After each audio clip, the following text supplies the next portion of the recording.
do you do my news? Yeah, that's Hey everyone, I'm here with my mom, my lovely, wonderful mother that is vertically challenged, or fun size, and I'm excited because we're talking about the discussion of prayer this week, and so we wanted to talk to my mom because Stacy and I both look up to mom. We think that They look down to mom. Yeah, we both look down to mom. But she's played a humongous role in our lives, in our walk with Jesus, and yeah, we've learned a lot off of you. And we wanted to pick your brain about prayer because we're doing a topic on prayer, and we know that you've had a prayer partner for how many years? 35. 35. So, which is pretty incredible to have a prayer partner for 35 years. And so we wanted to ask you some questions about your prayer life and what prayer means to you. And so I'll just fire away. Okay? Yeah, I'm used to that anyway. Here we go. How did you get started with a prayer partner? Well, when I was teaching Port Huron, there was a fellow teacher that had said to me, "Do you want to become a prayer partner?" And I said, "What does that look like?" And she said, "Well, we'll pray over our classrooms." And I went, "Well, yeah, okay." Mm-hmm. So that's what we did. We started to pray over our classrooms, and then we prayed over our families a bit, and we did that for the full year. Then when I moved down to Sterling Heights and we started attending Faith, I had been a BSF leader for many years in Port Huron, and when I moved to Faith, my prayer partner, who I have now, Barb, she was asked to pray in the choir, and I knew as soon as she got done that she had been a BSF leader because you were taught to pray a certain way. Not that you have to pray a certain way, but we were taught about exalting who God is first, thanking Him, then asking Him. Mm-hmm. So I said to her, after getting to know her in about a year, and I said to her, "Would you like to become prayer partners?" And she knew exactly what I was talking about because BSF taught us that. And she said, "Absolutely." And we started praying over our families and our jobs and everything else, everything. Yeah. And that kind of answered my second question of how'd you decide? Mm-hmm. How'd you decide to get a prayer partner? Have you seen any answers to your prayer, and how long did it typically take? Volumes. Yeah. Volumes. There were times that we prayed over jobs of our husbands, and we saw God work in that. Sometimes right away, sometimes in a few months. We prayed over you kids long and hard, especially in the teenage years. Why was so perfect? Yeah, not so much. Anyway, we prayed for your spouses, so of course that took a very long time before that came about. We prayed for our health. We prayed for our finances, our retirement. So those are all long-term things. Mm-hmm. But we also prayed for small things within, that, like I can remember praying that you would get on the basketball team, and God opened up the door for you to get on the basketball team.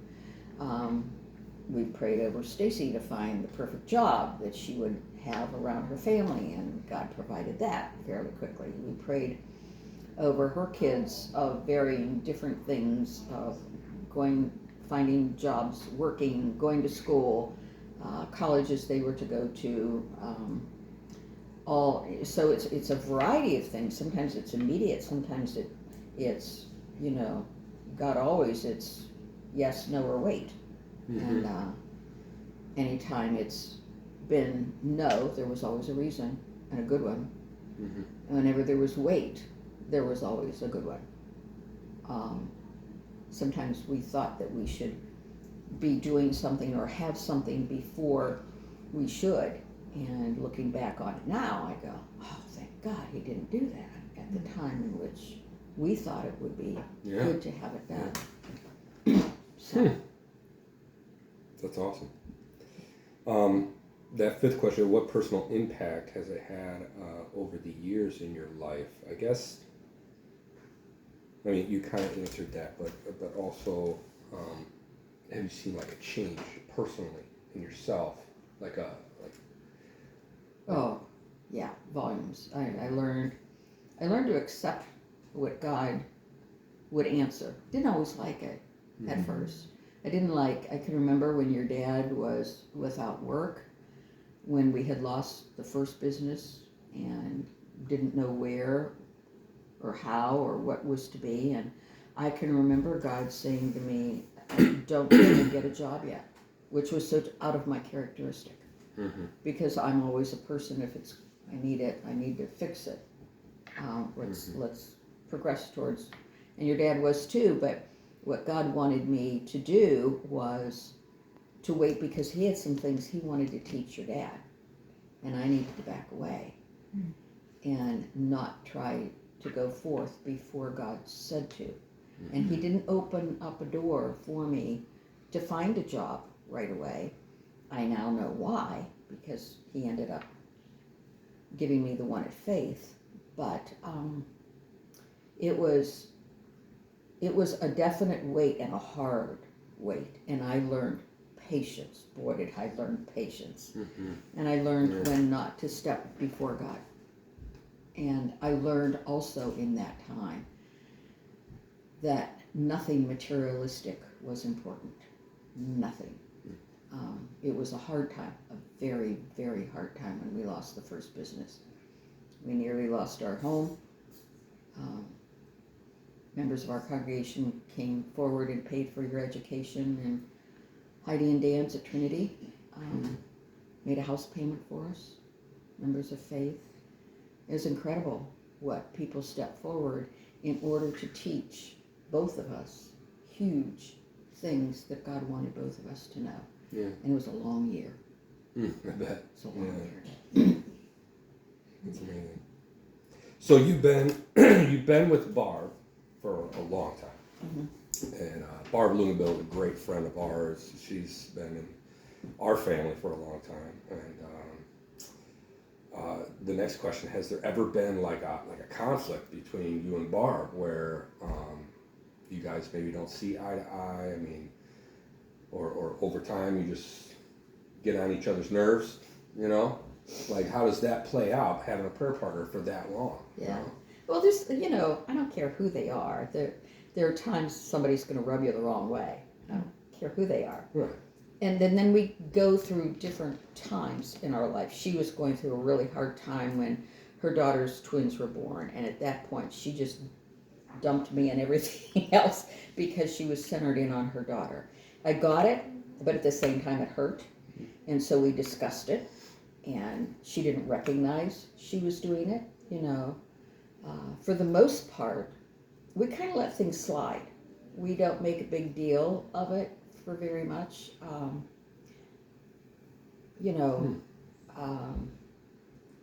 She's similar to me in a lot of ways. Huge support to me. When your dad passed away, I could be real with her. And then we would bring it before the Lord in prayer. And she was always a person that has lifted me up, and I hope I have lifted her up over the years. So no, we haven't had a whole lot of conflict. Only when things have gotten stressful in each other's lives, we finally, and we do recognize that she went through her husband having cancer, and I recognized that was really a hard time for her. And for 30 days, I sent her a card every day. And just an uplifting verse in it, just anything that I could do to pick her out of the depth of depression she was in with it. So we do that over the years. But no, we haven't had a whole lot of conflict. How often do you guys get together? Weekly. Every week. Every week. we worked together. Well, we started praying together prior to us working together, and then we worked together. We were in children's ministry together, and then so it was easy to do at Faith. But she was prior to her coming to work at Faith, she didn't have a job, so it was easy for her to come in and meet with me on a weekly basis. Then, once we retired, we still made that a priority, that weekly we pray. We get together and do that. I think with technology now, you don't necessarily have to physically get with someone, although it is best to do that because you can read expressions versus over a phone, right, where you're just listening to them. Oh, yeah. I think you can do, which is a cool thing about Zoom or technology now, you can actually see the person's face if you're praying with them, with tech. But when she travels, we and I travel, we don't get a chance to do that. But weekly, when I'm in Florida, we contact each other and say, okay, let's pray about such and such, or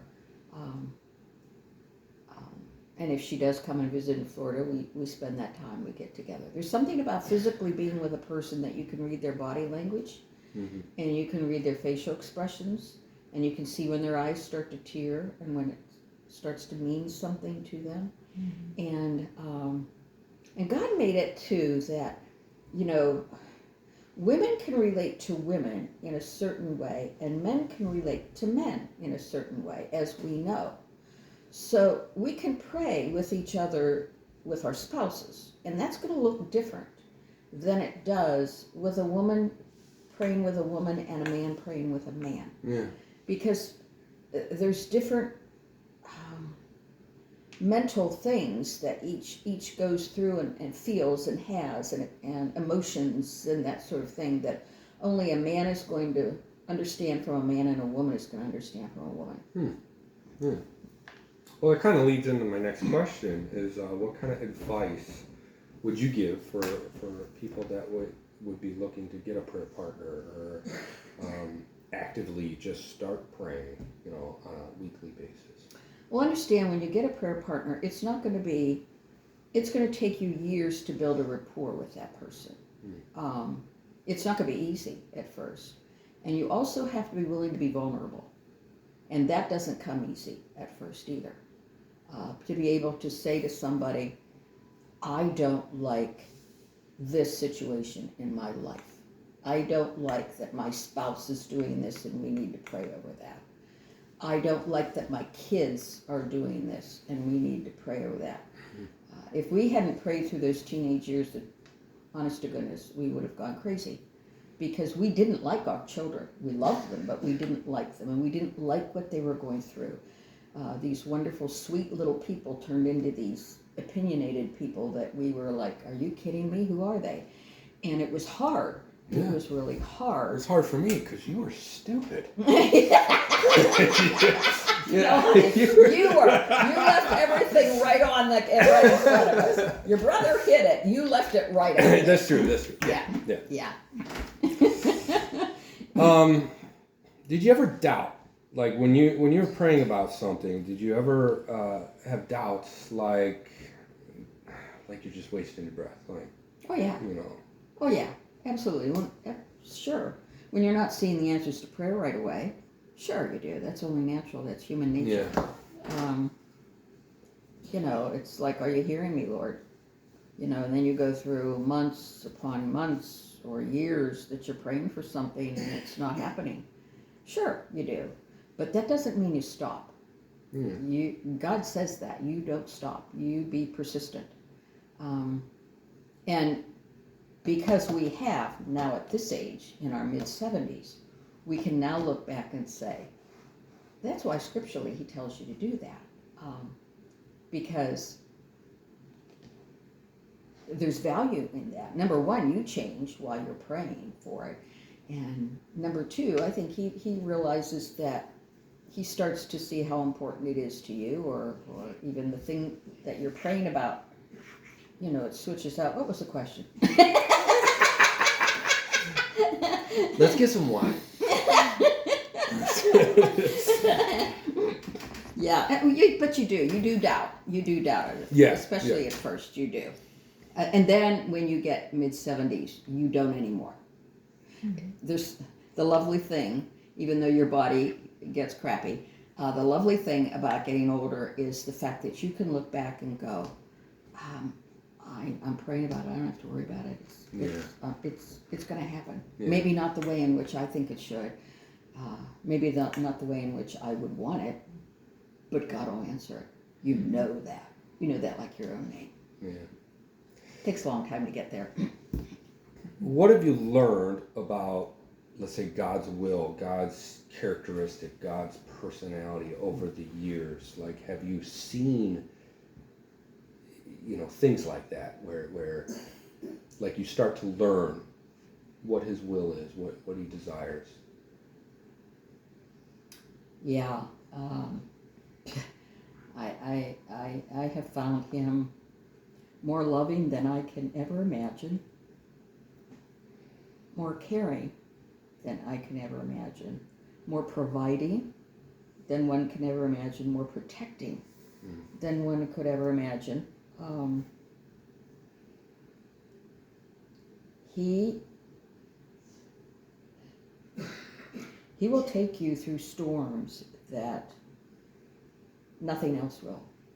There is no drug, there is no alcohol, there is no person on this earth that will take you through storms like our God will. When your dad passed away, my healing was to sit and I wrote out all of the goodness of God in the Psalms.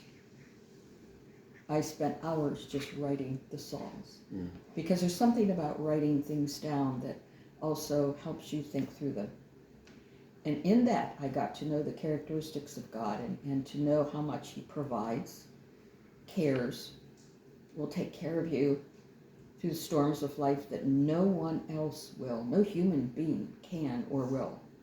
They just can't.